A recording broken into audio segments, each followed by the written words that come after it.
Hello, Miami. This is 305 Sports Now, your home podcast and channel for all things Miami sports related. I am Will, and what an eventful day was day one of early National Signing Day period as 25 new Miami Hurricanes signed their letter of intent and are going to be joining Mario Cristobal and the rest of the staff at Green Tree to kick butt over at the Hard Rock Stadium and on the road for your Miami Hurricanes. So what I'm going to do today is pretty much I'm just going to talk. I'm just going to break down, who signed up today, and the one individual that has caused the firestorm across the nation, who has yet to sign, but yet is considered still a hard commit for the Miami Hurricanes. You guys know who that is, all right? In general, and then I'm going to break down pretty much my favorite, some of my favorite guys and so on from this recruiting class, both on offense and defense in particular.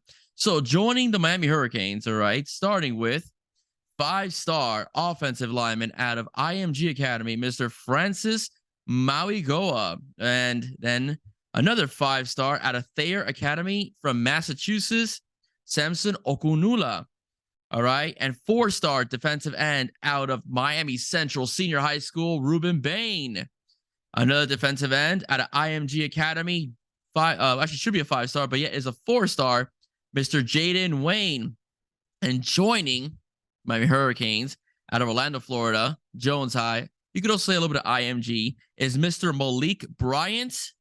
Another IMG product in particular is Mr. and a very talented tight end is Riley Williams. And straight out of Melbourne, Florida, at pretty much Algali, here we go. I hope I said it correctly. Algali, Melbourne, Florida, is Robert Stafford, right? The DB, defensive back. And of course, we have Ray Joseph out of Edison Senior High School, the slot wide receiver. And of course, the Michigan Flip, Collins Achampong. Raul Aguirre out of Fayetteville, Georgia, Whitewater High. Damari Brown out of American Heritage Senior High School, okay, the cornerback. Robbie Washington out of Miami Palmetto Senior High School. Antoine Jackson out of Dillard High, okay, the very talented safety / quarterback as well. And Robbie plays wide receiver. Very talented running back out of American Senior High School, Mark Fletcher. Very talented running back out of Dillard High School, Christopher Johnson. Out of Palmetto Senior High School, Mr. Bobby Washington, the linebacker. Out of Langston Hughes High in Fairborn, Georgia, Joshua Horton, who was originally committed to North Carolina and flipped over to the U. Out of Ocala, Florida, offensive tackle, inside offensive lineman, Tommy Kinsler. And the upstart quarterback out of Milton, Florida, Emory Williams. Another tight end out of Windsor, Connecticut, Jackson Carver. Out of IMG Academy, three-star offensive lineman, Antonio Tripp. Pretty much out of Tyrone, Georgia, out of Sandy Creek High, Marcellus Pulliam. And a flip out of Oklahoma, safety Caleb Spencer out of Life Christian Academy. Out of LaSalle High, the Australian Frankie Tinalau, three-star O-lineman. And the newly committed and surprising committed punter, replacing Mr. Lou Hetley, another Australian, Dylan Joyce, okay? So these are the guys that pretty much have just signed their letters of intent, right, to be a part of the Miami Hurricane football family. And we also inherited four new transfers. Mr. Francisco Mauigoa, who comes from Washington State to the U. Thomas Gore, the defensive tackle out of Georgia State. Welcome to the U. Devontae Brown, okay, Damari's brother, out of UCF. And Javion Cohen, Alabama, comes to the U. Okay, so it's been a pretty interesting day as far as Canes football goes, in particular, as Miami pretty much wraps up every single guy they wanted. Coach Cristobal at his press conference said they're not yet done. In other interviews, he said it as well. So they're probably looking to add a little bit more in the transfer portal and possibly picking up whoever is a late signee, which remember, this is early signing day, okay? The actual national signing day is in February, okay? That is the last time these kids can pretty much sign with a potential school.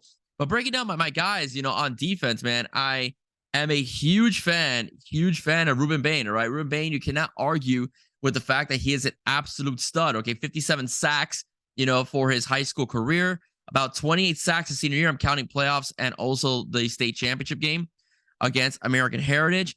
Ruben Bain is a composite 4-star recruit. I've heard basically because of his height. All right, his height listed at 6'2", 250. The size is good. The height is the issue. If he was about 6'4", he'd probably be a 4-star recruit. A 5-star recruit. I don't see why. A couple inches makes a difference. He should have been a 5-star. He had the numbers to be a 5-star. He has the skill set to be a 5-star. He has the footwork to be a 5-star. The tenacity. Basically, Ruben Bain has no weaknesses as an edge rusher. Okay, he's absolutely sick, and he's going to be bringing, pretty much he's going to be probably one of the premier pass rusher for the University of Miami. All right, another guy I also like on defense, of course, is Malik Bryant. What I like about Malik Bryant is that he's already got the size and he's already ready to play. He's got the size. He'll be coming as a freshman, but at 6'2", 235 pounds, he can pretty much start. All right, if he obviously wins a starting position. He's that big in particular, and he's that fast. He's great at tackling in space, very good as a pass rusher, a very good run stopper, a total crystal ball kind of guy. If the guy sticks you, you are going down. Could shed his blocks as well. Not too much info about him in coverage that I've read, but I do know that when it comes to swing passes and stopping screens, he's pretty good. I'm not sure how good he would be covering tight ends in coverage, but the next guy I'm going to talk about, which is Raul Pupo Aguirre, is, I believe, from what I've seen on video, as far as the recruiting class goes, this is the most complete linebacker, okay? He is a guy that could stop the run. He is a guy that could rush the passer. Aguirre is. He is a guy that could also tackle in space. He's also a guy that could cover tight ends as well, especially in the red zone, which is pretty much very much needed, right, in particular. So Aguirre brings all those dimensions as a linebacker coming into the U. So I do believe, and I firmly believe, okay, that the future of the Miami Hurricane linebacker core, no respect to any other linebacker that's coming in, in particular, again, what they do in high school, what they do on the football field in college is totally different. It's a totally different ball game. That's why talent acquisition is so important. But the bottom line is, I do predict the future will be Wesley Bassing at the middle linebacker position, and on his sides will be Raul Aguirre, and it will be also Malik Bryant. Okay, I think those will be the 3 set guys, and everybody else will be pretty much rotational players coming in. Very good rotational players that could start, without a problem, be good plug-in players, especially during injury, in particular. But nonetheless, they are pretty much ready, and they're good to go. In the defensive backfield, I really like Damari Brown. All right, Damari Brown to me is the epitome of what a South Florida cornerback is supposed to be. He's a guy that does not shy away from press coverage. He's a bump and run kind of guy. So you could leave him out on an island, blitz, bring in an extra pass rusher by blitzing, and Damari will be okay. That is something that really hindered the Canes this year. All right, they did not have that defensive back that could cover guys one-on-one, and they gave up a lot of big plays, which hurt us in games and made us lose to teams like Middle Tennessee State, which should not even be a problem, in particular. And the likes of a Damari Brown, coupled off with Antoine Jackson, will pretty much shore up that issue in particular. Okay, so that's another thing that I will say.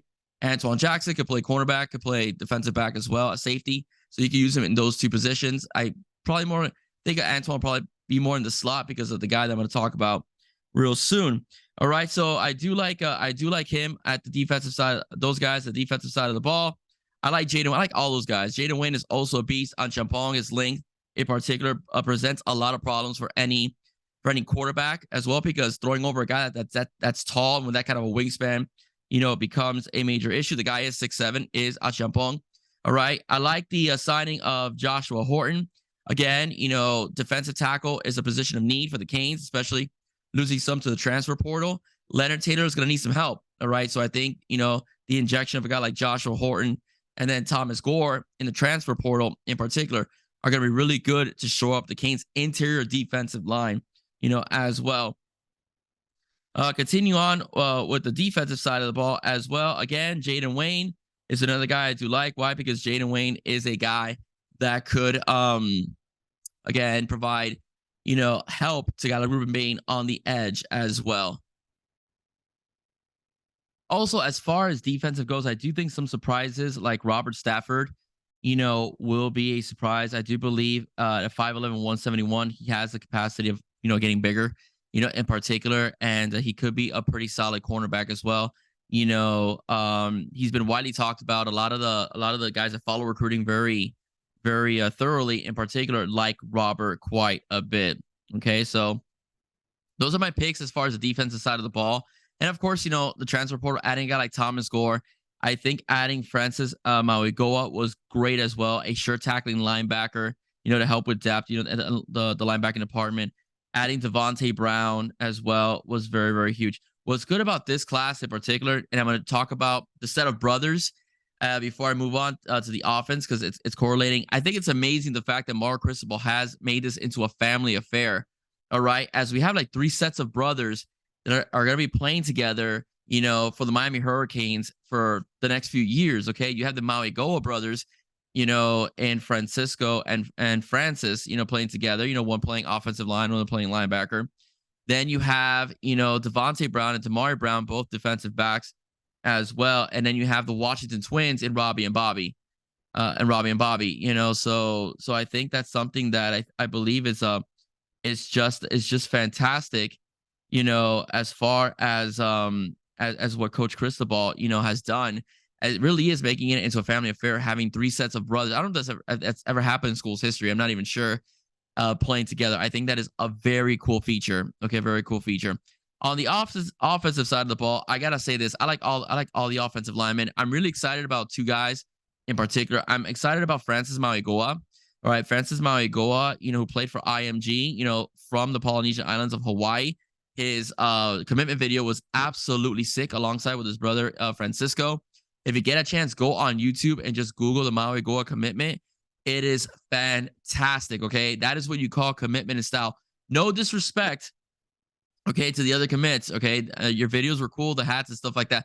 But man, dude, I mean, they really, really, really exemplified the culture of, the Polynesian line and the connection to football. The transition from Polynesian Warrior to, to Miami Hurricane football players with the gear on, the pads, the helmet, etc., flashing the U was a great touch. So I do like Francis Mauigoa. You can plug him in anywhere. He can play left tackle, right tackle. He can play guard if you need him to. Francis is a very diverse player, when it comes to his skill set. And of course, obviously, the Pancake Honcho. All right, the Pancake Honcho is a beast, okay? He's an absolute monster, okay? This guy is 305 pounds and 6'5", and he's not even a freshman in college yet, okay? So he's going to be, an absolute beast. By the way, before I continue on, let's not forget Javion Cohen, over in the transfer portal as well. Another beast, obviously, the Canes picked up out of Alabama, all right, as well. He is going to pretty much dominate the offensive line. Never give up a sack in college, all right? Kind of reminds me of Brian McKinney in that regard. Never give up a sack in college as of yet, okay? So that's a good thing. And he has a couple of years of eligibility left, so that's very good. All right, so both the offensive line has been a major issue for the Canes, I would say, the last couple of years, even before this past season. There were a couple of occasions where quarterbacks got hit, as well, Derek King on some occasions. That's why the ball got released quickly. That's why that spread offense that Lashley ran was so good. But now with the power spread that Cristobal's running, you need guys that can block both pass protect and run block as well. So both linemen I truly love, right? I think they're fantastic. And I think they're going to do really good, all right, for this program for the next few years to come. Riley Williams, all right, the tight end out of IMG, 6'6", 240 pounds. He is an absolute red zone monster, okay? That is a guy that will kill you, all right, in the red zone, and I think he will be extremely dangerous. And he comes from a school that's produced some of the best tight ends in NFL history. Guys like Bubba Franks, Jeremy Shockey, Greg Olsen, etc. And now currently in the NFL, David Njoku, and now you're going to get Will Mallory, who's probably going to go to the next level as well.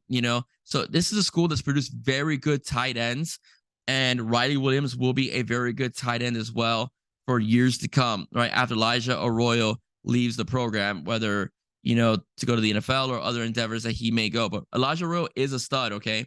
I did believe he was a better pass-catching tight end than Will Mallory. Unfortunately, got hurt for the entire season. But I think him, Riley, Jackson Carver, Dom Morelli, and stuff like that, they are going to be, the staple of, the offense, both blocking and also and catching the football. But a guy like Riley Williams was committed from the start, it felt, in particular.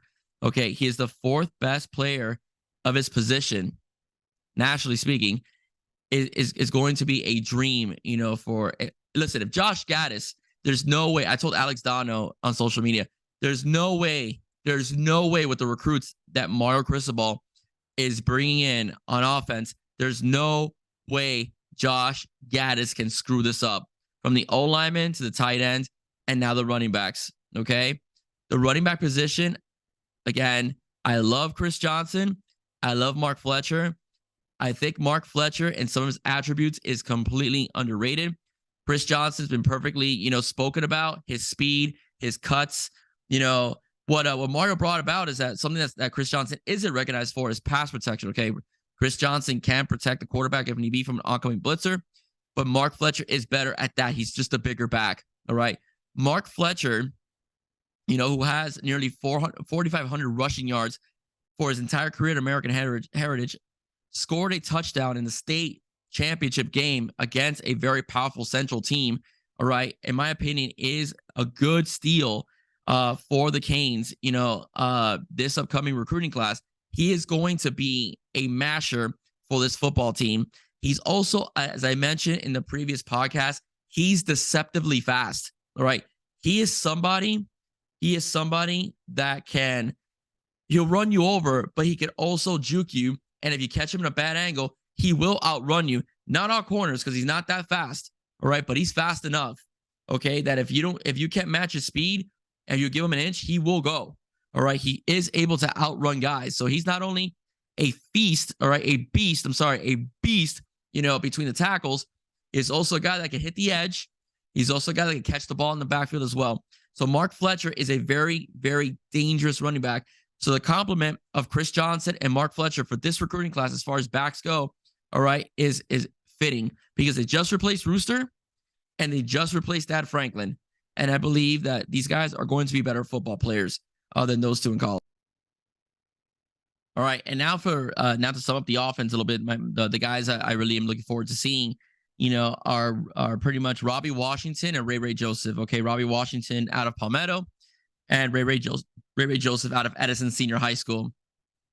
Both slot guys, both very shifty, both very hard to tackle as well. Okay, now Miami is loaded at the slot receiver position with guys like Brashard Smith, Xavier Restrepo, etc. But these are guys that they could also add depth to that position in particular. And if like what happened this year where Restrepo was out and you could tell there was a hole, at that position and for wide receivers, these guys will fill that hole. All right, they will be able to plug in, get ready to play, sure-handed. They could block as well. So when you do bubble screens or swing passes, they could match up with any DB and run them over, pancake them, whatever the case may be. So they do have that. All right, and they're very shifty. Okay, it's what's something you want in a slot receiver. You want that one cut that could get them a first down or even take it to the house, in particular. So those are my two guys. So Robbie Washington and Ray Joseph, also known as Nathaniel Joseph, are two guys that I really enjoyed from this recruiting class on the offensive side of the ball. Unfortunately, as of right now, we have not gotten in the transfer portal a stretch receiver, a guy that could stretch the field. One of the biggest problems also the Canes had was the deep ball that our receivers could not get like separation like beforehand. We had guys like Charleston Rambo. You had guys like, Amon Richards, Stacy Coley. Those are guys that can run away from defenders. We didn't have that guy this year. That is a position we need. Colby Young, is very talented, but he also needs another guy to complement him as well. And Colby Young isn't a guy that also will cause separation. He's just tall. All right. And he's quick, but he's not like I don't think his speed terrifies people the way a guy like Roscoe Parrish or Santana Moss, used to scare, opposing teams because they were just blazers. If you didn't jam them correctly, at the line of scrimmage, they were gone. All right. Especially on one-on-one coverage and with the safety maybe coming low to try to stop the run or try to play the zone, the zone and take away the middle of the field. Guys like Lamar Thomas, guys like, like Randall Hill, guys like Santana Moss, those are guys that caused separation. This year, Miami did not have that. As good as Colby Young was, that's something I think that was also missing in his element of his game. He wasn't exactly a guy that, you felt could run away from people. He make plays. He can catch a ball over anybody because he's tall, but not exactly someone who's speed scared or overwhelmingly scare people. All right. That's something the Canes are missing, and I'm sure they'll address it, at the during the transfer portal, as well, or maybe some late signees. Who knows? Mark Cristobal, as he mentioned, he's not done yet. He's still talking to guys. He's still recruiting. That has not stopped. All right, so now I'm going to talk about the elephant in the room. All right, and the elephant in the room is of course, I don't need to tell you when I said somebody hadn't signed. That's Cormani McClain. All right, the top defensive back in the country. In particular, Cormani McClain was a highly talented recruit, and he shocked everybody. To tell you the truth, when he picked Miami over the Florida Gators, usually the Lakeland School pipeline goes to the Gators, not so much Miami. But Miami was able to pick him up, and he seemed pretty solid. To even the day before taking a picture in loafers, and Marcus was loafers with DeMarcus Van Dyke, with whom he established a very strong relationship.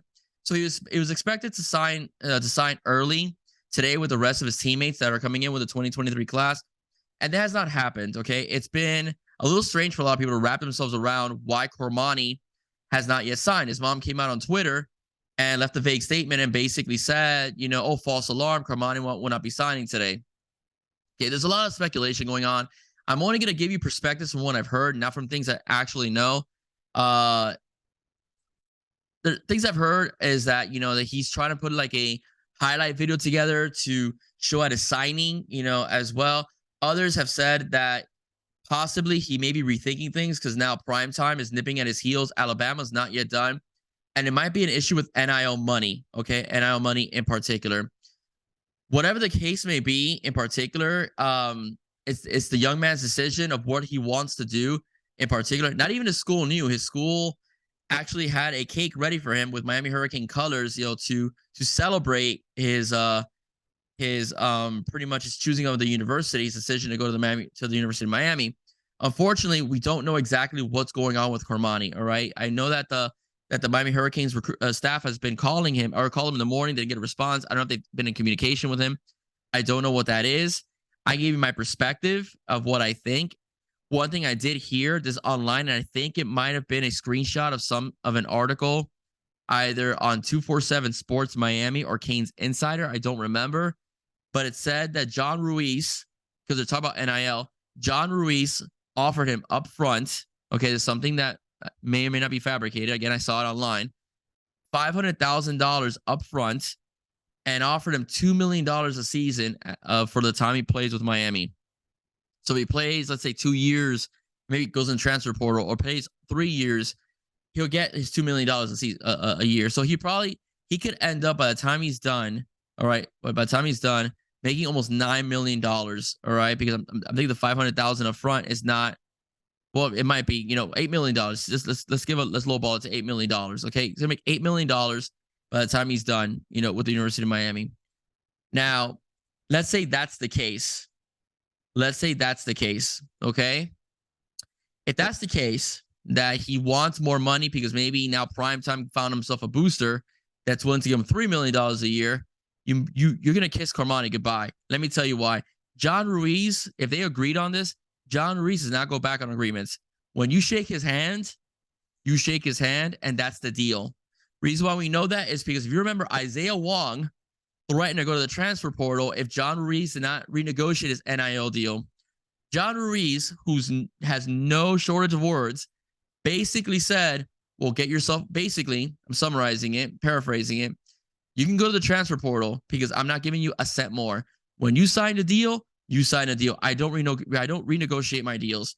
So if that was an agreement that he had with Cormani McClain, and that's $2 million a season, $500,000 up front, and Cormani wants more, Cormani's gonna go somewhere else.